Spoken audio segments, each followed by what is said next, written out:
What's going on, fam? It's CJ, and we are here tonight to talk about love after lockup slash life after lockup. But before we get started, as always, make sure that you thumbs up this video. And also, while you're here, go ahead and tap that subscribe button below so you'll be here for all of the other recaps that I put out. This is one of my favorites. Even though this video doesn't get a ton of traffic, it's fine because I just love to talk about it anyway. And yeah, so go ahead and do that. Also, make sure you share, tell a friend, to tell a friend, to tell another friend, and we'll all be friends. But y'all are more like my fam. Y'all are my friends anyway. But anyway, now that we got all that out of the way, let's go ahead and get started. This episode was season 3, episode 30, and they called it Trick or Cheat. And for obvious reasons, and we'll get into that shortly. I guess I can just start in who I feel was most interesting to least interesting. And today I will give the most interesting award to Sean and Destiny. I don't know why, but we'll go ahead and talk about it. Now, Destiny is still wielding insults at Sean for popping up at our court appearance, but he was gonna pop up because, again, as he always tells us, there is $50K on the line, and he ain't got time for Destiny's bull. He wants to make sure that she shows up, get what she gonna get, so they can move on with their lives and be this happy family that he has made up in his mind that they will be. But we all know otherwise. Anyway, she is just like talking straight bad to the man, and she's being extremely combative. And I'm thinking part of this is because he called her out on actually having, several fiancés that he learned about via Facebook. Yet she was kind of giving him the blues about contacting the mother of his children or being in contact with her, and lying about his age, lying about the number of children he had, and so on and so forth. But she is caught at this point, and I think her defense that she's using is just constantly throwing what he's done or what he's lied about in his face to, get the heat off of herself. But, she accuses him of running game on her, and in the same breath tells us that she's seeing someone else. So Destiny is seeing someone else. We have not seen this mystery man or woman yet, but I'm sure as probably by season 68, because y'all know we get a ton of episodes, or I'm in episode 68, because we get a ton of episodes from Love After Lockup, which I'm here for because there's nothing else to really watch on a Friday night, so I don't complain. But anyway, she throws his ring back at him, and she tells him that she is done with him and she doesn't need him. And she says that as she gets into his car and drives away with his credit cards. Yep. But anyway, she kind of leaves him standing there, and he's looking goofy as always. And at this point, he's pissed, but I don't think that Sean really knows how to show like a pissed off emotion, because he just had that dumb look on his face that he always has. And he was just like, well, I'm not going to stand for this. She's not going to take my car and my credit card and drive away. I'm going to get my stuff back. So now he's mad. He's angry. He wants his stuff back now. I mean, call the cops. Tell them, report your car stolen. Report your credit card stolen. That's a quick fix. It's a quick, easy fix. But we're talking about Sean here, so nothing is that simple with him. So anyway, he is ready to get his shit back. So he drives to where Destiny got the pizza delivered to. And he is just kind of crept out in the corner, just watching and lurking and waiting. I guess he has plans to pop out. I'm not sure, but he's just sitting there, and he is obviously terrified of this woman, because he could have easily snatched his keys and told her, "No, you gonna walk home. If you feeling how you feel, then walk home, or call those other fiancés from Facebook to Uber you a ride or come and pick you up, but you're not going to be riding in my Nissan. I think it was a Nissan. Anyway, so, you know, he I guess comes up with this plan, and the plan is to have the car towed. He calls a tow company and tells them that the car is at this address. So we'll see what happens in the next episode with that. So then I guess, secondly, we'll talk about Michael and Sarah. We'll go ahead and get them out of the way. Sarah, they show her where they left off with Malcolm basically telling Sarah he can't be with her, so he left her in the restaurant. So she decides that she's not going to tell Michael about the breakup with Malcolm because she doesn't want him to feel like the breakup was because of him, but the breakup had everything to do with him. So I don't know.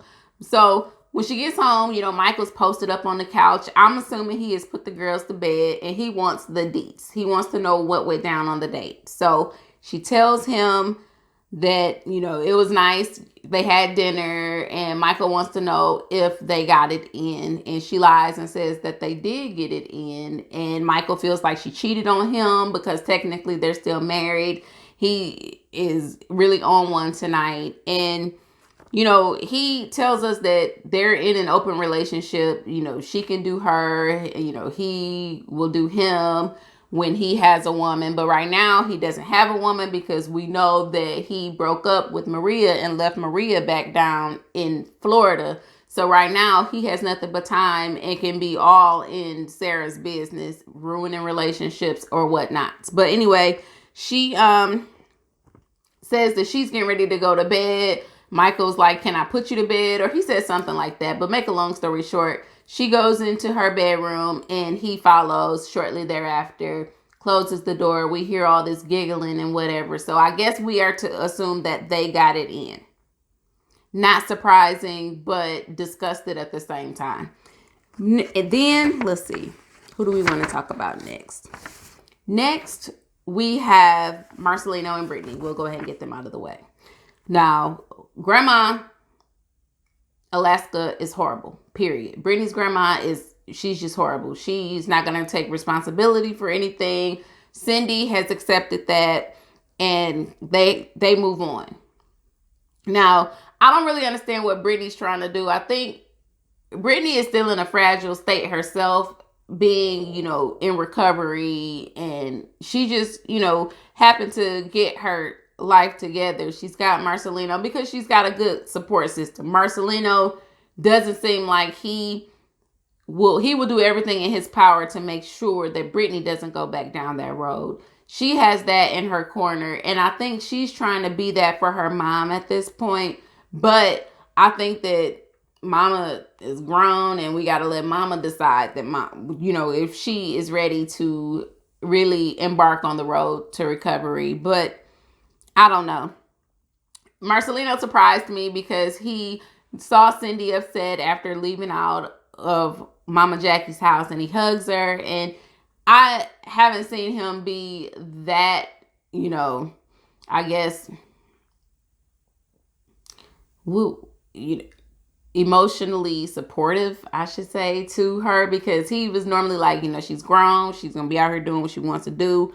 And she's not going to drag my wife into it. And that was just his bottom line. My wife and my kids, she needs to stay away. But he consoles her and just makes her feel a lot better. And he feels like, he made a good point. He feels like this trip could either really help her or it could hurt her very badly. And it seems like it's helping her more than it's hurting her because she's getting to release a lot of things, but we don't know what the future will hold. But anyway, the next day, Cindy's feeling much better. And Brittany's stepdad comes over. And basically, the stepdad tells Brittany that she needs to make sure that her mom doesn't, destroy her road to recovery while trying to, while she's trying to fix her. So that was them. John and Christiana. John, he's avoiding Tara, after giving her walking papers, after telling her she got to get out because Christiana's about to come home and she can't be around anybody with pending charges. And Tara still feels like he is full of doo-doo, and she's not buying his reasoning at all. And she knows what's up. She knows that she and John have a connection, and he does not want Christiana to be around because he doesn't want Christiana to catch on, and he doesn't want his wife to be upset. So he's trying to get Tara far, far, far away. And Tara says that she has to go stay with her ex because John tells her that he doesn't have any money to put her in like an extended stay or anything. So she goes to stay with the ex, who is like the meth dealer. So that's scary within itself. And she also feels like, you know, John is up to something, because when they first got there, John was living like this kind of way. But now all of a sudden he is buying cars. He's making all these upgrades and, you know, repairs to his home and renovations. And she's kind of wanting to know where the money is coming from. And she was kind of hinting that she believes that John is doing something fraudulent, but we'll find out about that too. And she also says that she might be gone for a minute, but she'll be back with the jump off when Christiana comes back. And she's going to let Christiana know what her and John have been up to. So that'll be interesting to see also. And who else do we have? Who am I missing, y'all?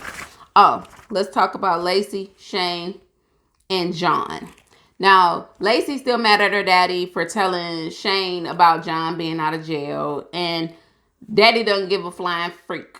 He does not care because he doesn't like John, and he doesn't think that John should be around Lacey or her family. So Lacey, she gives us this background and saying that she doesn't really listen to her dad because her dad was not present as he should have been while she was growing up, and her mom was drinking, and these kind of things caused her to go out and have this life of partying and falling for guys like John. So she blames her parents for her lifestyle and her choice of men.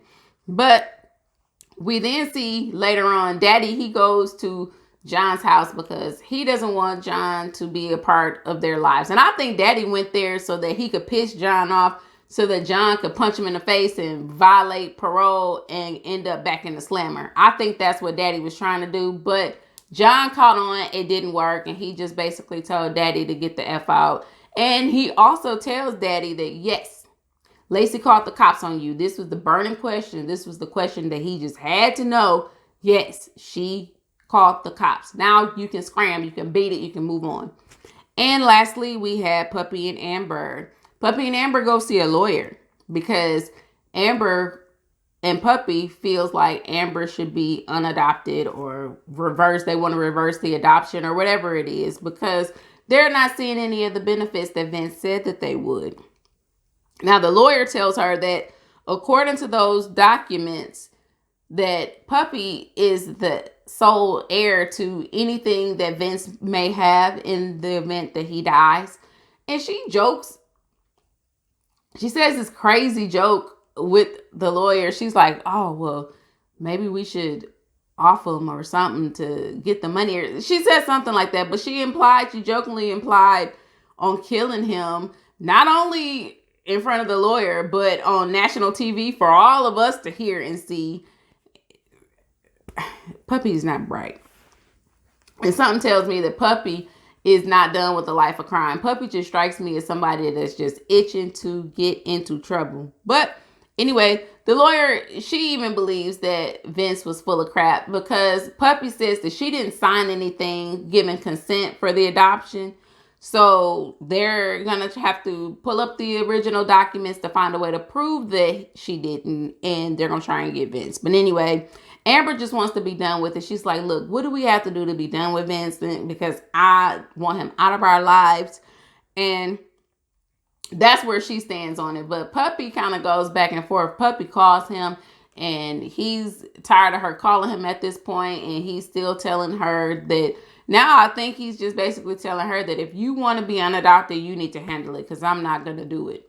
And that is pretty much the episode. If I left anybody out, which I don't think that I did, make sure that y'all, drop down in the comments and let me know. Again, please make sure that you like this video and subscribe to my channel. Like I said, I welcome all comments. I am down to talk about it.